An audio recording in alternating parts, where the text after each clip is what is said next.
Okay, so we're just going to loosen the cranks like so. Might take a little bit of effort.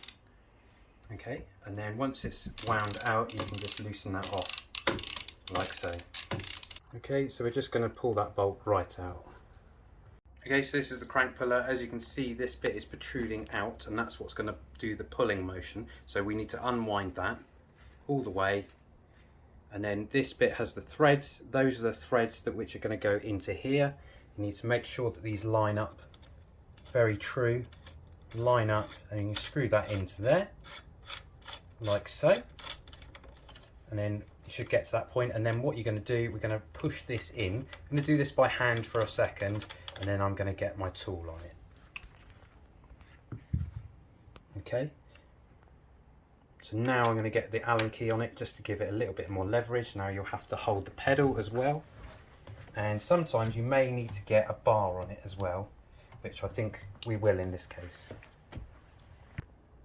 Okay, so I've just swapped this round to get a bit more leverage. So we're just going to give it a bit of a tug.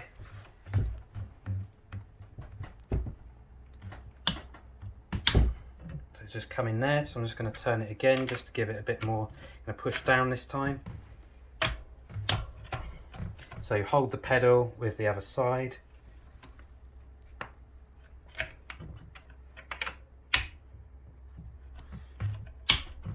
There we go. So I'm just going to keep doing that because that's my strongest side.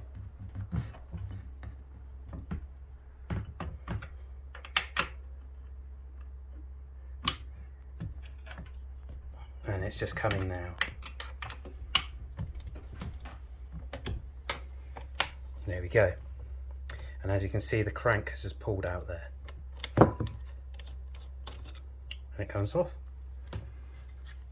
And you just unscrew it. Ta-da!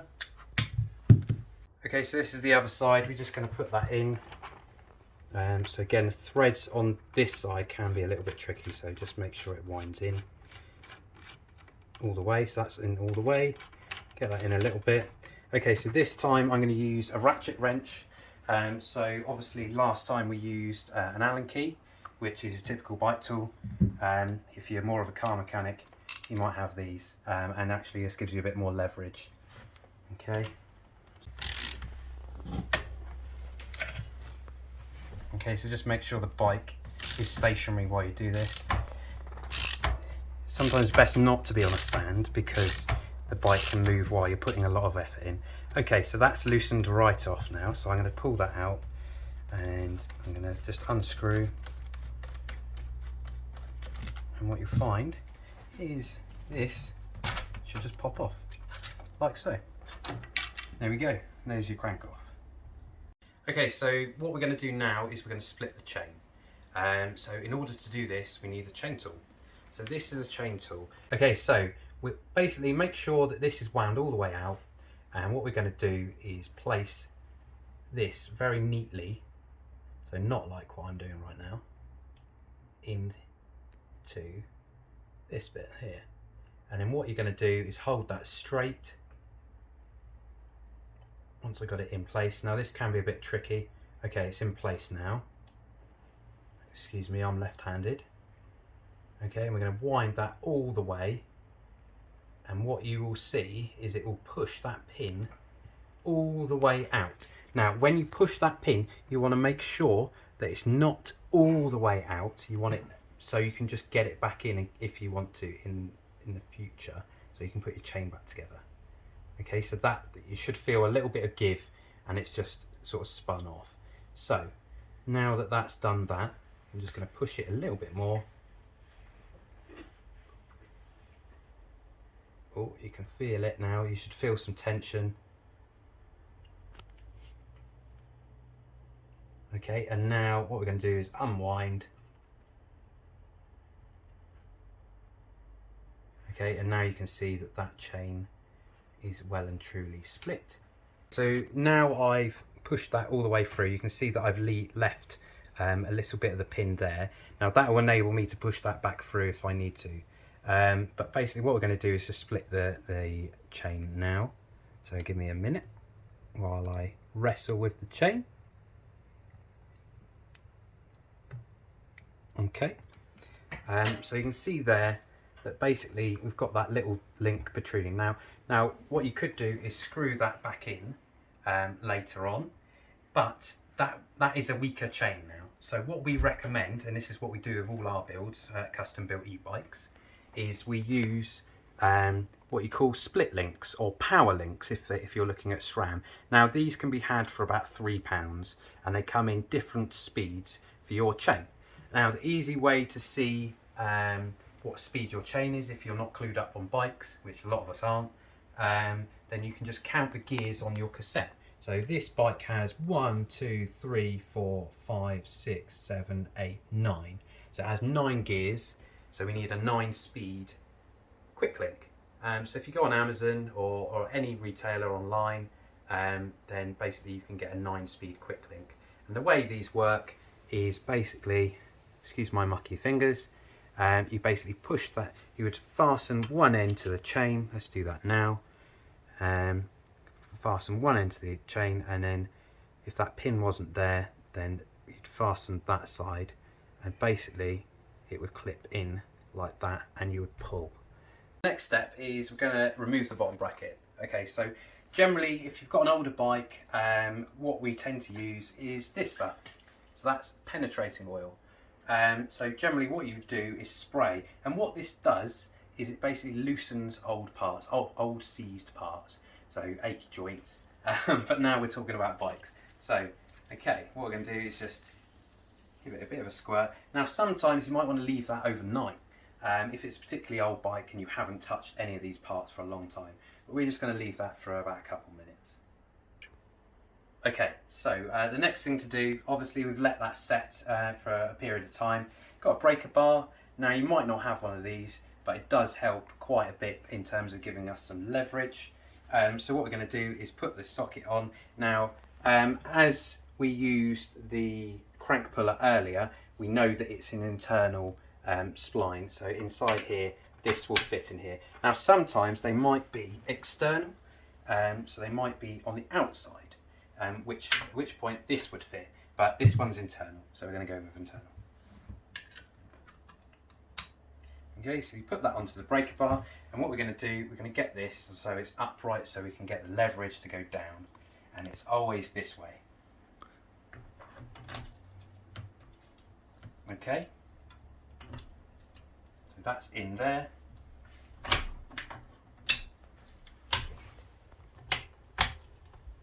Okay, now obviously this is quite old, so there's a little bit rusty in there, so it's very tricky to line these up. So there we go.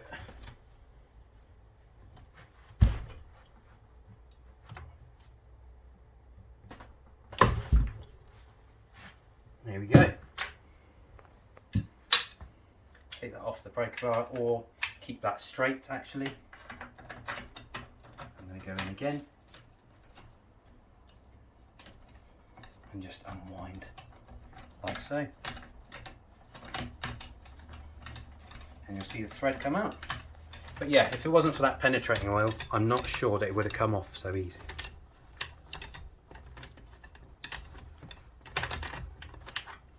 And you should be able to twist by hand. There we go, look at that. Ugh, we won't need that anymore. Do the other side. Now again, make sure you go forwards, not backwards. That's the important bit. This bike is particularly old in terms of the bottom bracket, so we may have some difficulty getting it off, but I always love a challenge. Okay. So actually, I think because we've loosened it one side, it's actually come off really easily. It's just getting the tool to line up because the splines have rusted slightly.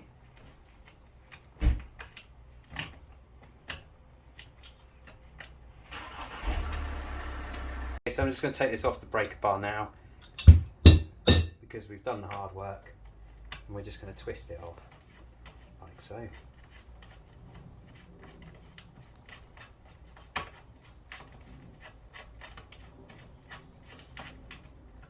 Okay, there we go.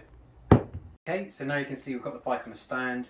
Another little precaution that we do with our customer bikes is obviously we put a little bit of lagging there to make sure we don't damage the frame. What you need, generally you need a 5mm. So this is a 5mm Allen key.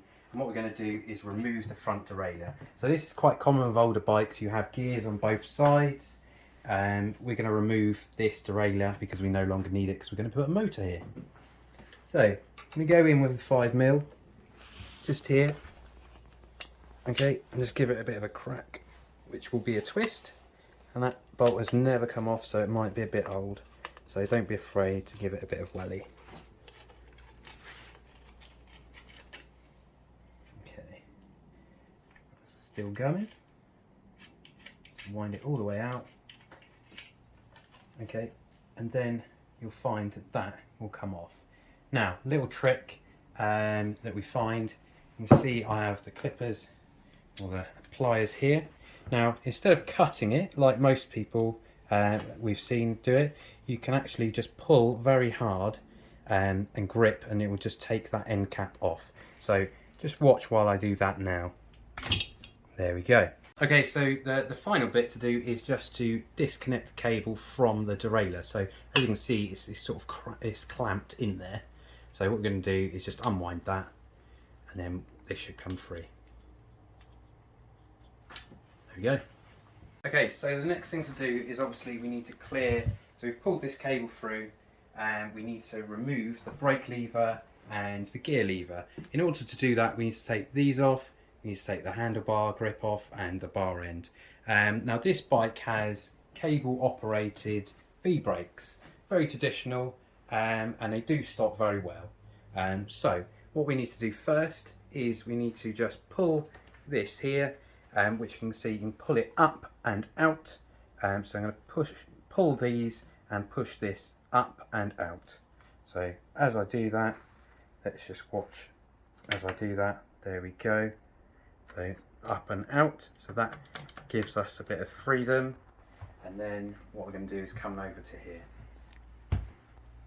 Okay, so with the cable operated V-brakes, what we need to do in order to pull this cable free so we can get this lever off, we need to line up what we call the 3 grooves. So we've got one groove here, got another groove here, so a bit like a combination lock, and just make sure they're lined up.